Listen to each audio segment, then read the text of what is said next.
Bonjour à toutes et tous. Donc effectivement, je vais vous présenter là aujourd'hui le parcours d'expérimentation sensorielle et perceptive qu'on a créé au Centre Ressources Autisme.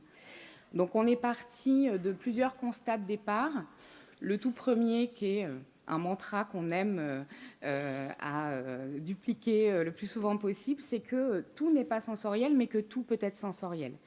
L'idée, c'est d'avoir en tête, face à n'importe quel type de comportement, qu'il peut y avoir une dimension sensorielle pour expliquer la survenue de ce comportement-là. Mais ce ne sera pas toujours le cas. La deuxième chose qu'on a constatée dans notre pratique, que ce soit dans les formations ou lors des consultations, c'est que certaines familles, comme certains professionnels, n'ont pas toujours conscience de la dimension transversale justement des particularités sensorielles dans le fonctionnement de leurs proches ou de la personne qu'elles accompagnent. Pour la plupart, elles ont souvent connaissance du fait qu'il existe des particularités sensorielles et perceptives, mais elles peinent parfois à les mettre en corrélation avec des difficultés à s'endormir, par exemple, des troubles dans l'alimentation ou des comportements un petit peu inexpliqués de la personne qu'elles accompagnent ou de leurs proches. On sait aussi que les professionnels sont souvent formés aux outils d'établissement de profils sensoriels. Ce qui nous renvoie souvent, c'est « Ok, j'ai été formé à cet outil-là, mais j'ai les résultats et je ne sais pas forcément quoi en faire ». Et de la même façon, les familles ont parfois un profil sensoriel qui a été établi pour leur enfant, mais n'arrivent pas forcément dans leur accompagnement quotidien à mettre en lien ce qui a été identifié dans le profil et puis ce qu'ils observent chez leur enfant. Donc on a décidé au Centre Ressources Autisme de créer, dans le cadre de la Journée mondiale de l'autisme en 2023, un parcours d'expérimentation sensorielle et perceptive qui est constitué de 6 ateliers de 10 minutes chacun. Donc ça dure 1 heure en tout. Il est accessible à tout public, les personnes avec autisme, leurs familles, les professionnels, toute personne qui se pose des questions, qui est intéressée par cette problématique-là. Et les objectifs du parcours sont d'une part de répondre aux besoins de compréhension des particularités sensorielles et perceptives. On avait à cœur, avec les collègues avec qui on a créé ce parcours-là, d'amener les participants à se questionner peut-être un petit peu différemment, voir les choses sous un biais nouveau pour comprendre un petit peu mieux ce que vivent les personnes qu'elles accompagnent ou leurs proches. Et puis, le dernier objectif, c'était de permettre aux participants d'identifier des stratégies concrètes d'accompagnement. Donc, je vais vous présenter rapidement les ateliers et puis on va faire un petit focus sur un de ces ateliers. Un des premiers ateliers, les goûts et les couleurs, ça se discute. L'idée, elle est extrêmement basique, mais elle nous semblait très, très importante. C'est de permettre à chacun de se familiariser avec les 7 sens, de vérifier, même si ça peut sembler un lieu commun, que tout le monde ne perçoit pas de la même manière et que l'interprétation des stimuli sensoriels et puis le ressenti est différent en fonction des personnes et qu'il y a une grande variabilité entre les individus. Et puis, la dernière chose, c'était aussi de permettre aux participants de comprendre que les ressentis sensoriels des personnes avec autisme peuvent être un petit peu plus intenses que chez les neurotypiques. Le deuxième atelier, tout est dans le détail, permet d'aborder en quoi les particularités perceptives qui sont liées au traitement global de l'information peuvent venir influencer la vision de l'environnement et du coup complexifier la communication sociale. Le deuxième objectif de cet atelier-là, c'est d'identifier qu'évidemment les personnes avec autisme peuvent être gênées dans l'intégration globale de ces informations et que ça va engendrer pour elles des difficultés à établir une hiérarchie de pertinence dans tous les détails qui sont perçus, que ça va venir parasiter un petit peu leur compréhension de leur environnement et que la prise en considération du contexte, elle va être plus difficile. Donc, l'idée de cet atelier-là, c'est aussi de permettre de comprendre que ces particularités perceptives sont présentes et qu'il va peut-être falloir adapter un petit peu sa communication à destination des personnes avec autisme. Je bois un petit peu d'eau, j'ai la bouche un peu sèche. Le troisième atelier, mais c'est du chinois, on va mettre l'accent lors de cet atelier-là sur le traitement visuel.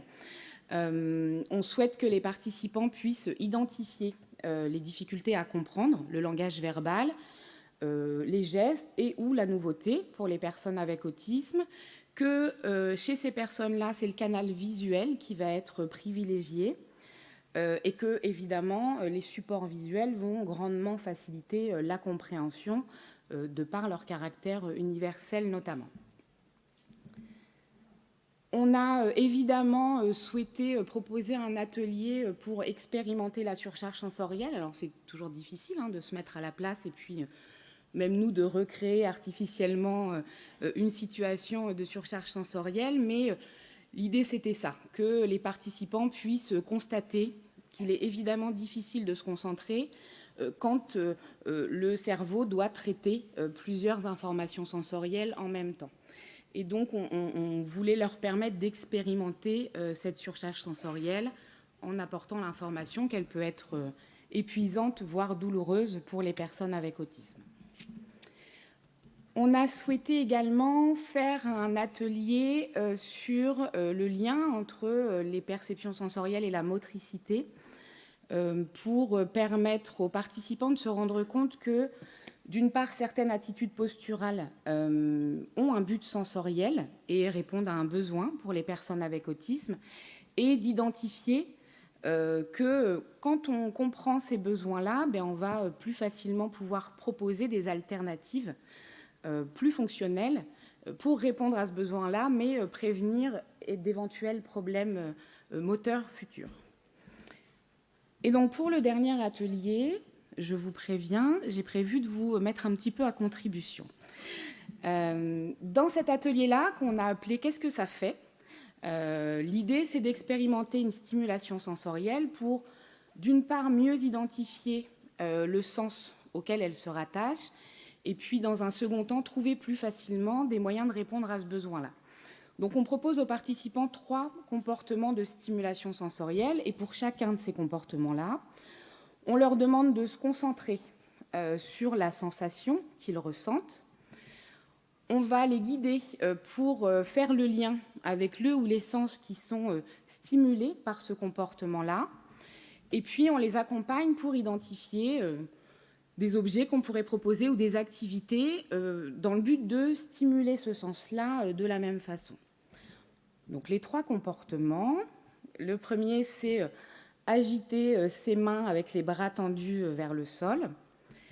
Le deuxième, c'est de passer sa main sur un mur texturé. Et le troisième, ça va être d'agiter sa main de gauche à droite devant ses yeux. Donc, c'est sur ce comportement sensoriel-là que je vais avoir besoin de vous.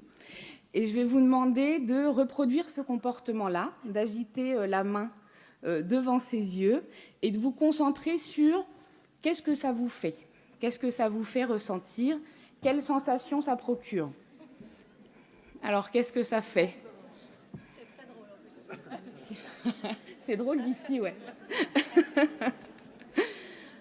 Ce qu'on peut éprouver quand on reproduit ce comportement-là, c'est... Alors, on cite là des témoignages des participants, c'est que ça clignote, ça bouge, ça étourdit, ça fait bizarre, ça coupe la lumière, ça fait comme un stroboscope. Voilà, c'est des choses qui reviennent souvent. Quand on fait ce comportement-là, quel sens est stimulé quand on fait ça ? C'est assez facile. C'est évidemment le sens de la vision. Alors, il y a une petite précision, c'est que si, par exemple, vous portez des bracelets, ça va venir stimuler aussi le sens auditif, parce que vos bracelets vont cliqueter les uns contre les autres. Si parmi vous, il y en a qui ont agité très rapidement la main, peut-être que ça vous a fait un peu d'air sur le visage, et que c'est venu stimuler aussi le sens tactile. Et puis la troisième question, c'est, une fois qu'on a identifié ça, ok, ce comportement-là, il sert à ça, il sert à stimuler la vision, on a vu, ça coupe la lumière, ça fait un effet stroboscopique, ça floute un peu, ça fait bizarre. Qu'est-ce qu'on pourrait proposer à la place comme comportements qui vont venir répondre aux mêmes besoins, stimuler le sens de la vision de la même façon, mais qui serait peut-être un petit peu plus acceptable, par exemple dans une salle de classe ou dans une situation sociale. Donc on va pouvoir proposer, par exemple, des objets qui clignotent ou qui vont produire un effet stroboscopique, comme des guirlandes lumineuses, comme regarder des moulinets tourner, comme faire une sortie à la foire pour voir les manèges qui clignotent, par exemple.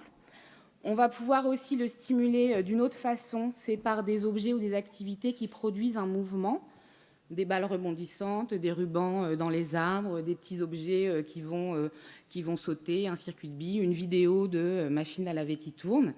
Et puis, on va aussi aller chercher à stimuler le sens de la vision par des effets visuels un petit peu inhabituels.